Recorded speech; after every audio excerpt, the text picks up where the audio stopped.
1930 ஜனவரி மாசம். இப்ப பார்த்தோம் இல்லையா, நாங்க வந்து உப்பு காய்ச்சதுக்காக ஜனவரி 31ல ஒரு லெட்டர் போடுவார், மனு. சரியா, செலவு வந்து கம்மி பண்ணுங்க, அதே மாதிரி அரசியல் கைதிகளை விடுதலை பண்ணுங்க. சரியா, அனைத்து அரசியல் கைதிகளையும் விடுதலை பண்ணணும், நில வருவாயை வந்து பாத்தீங்கன்னா குறைக்கணும், உப்பு வரியை ரத்து பண்ணணும்னு ஒரு மனு கொடுப்பாரு. அப்போ கேட்க மாட்டாங்களே தான், அதான் உப்பு சத்தியாகிரகம்லாம் போவாரு. சரியா, சட்ட மறுப்பு இயக்கத்துல நம்ம வந்து போயிட்டு நாங்க வந்து இந்த சட்டத்தெல்லாம் மதிக்க மாட்டோம் அப்படின்னு உப்பு காய்ச்சிருவாரு.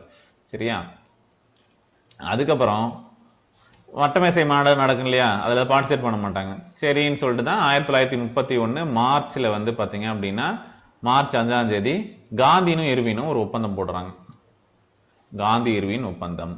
சரியா, ஸோ அதுல வந்து அரசியல் கைதிகளை நாங்க உடனடியாக விடுதலை செய்யறோம், நாங்க கைப்பற்ற நிலத்தை திரும்ப தரோம், பதவி விலகிய அரசு, அதாவது முன்னாடியே பார்த்திருப்போம் இல்லையா,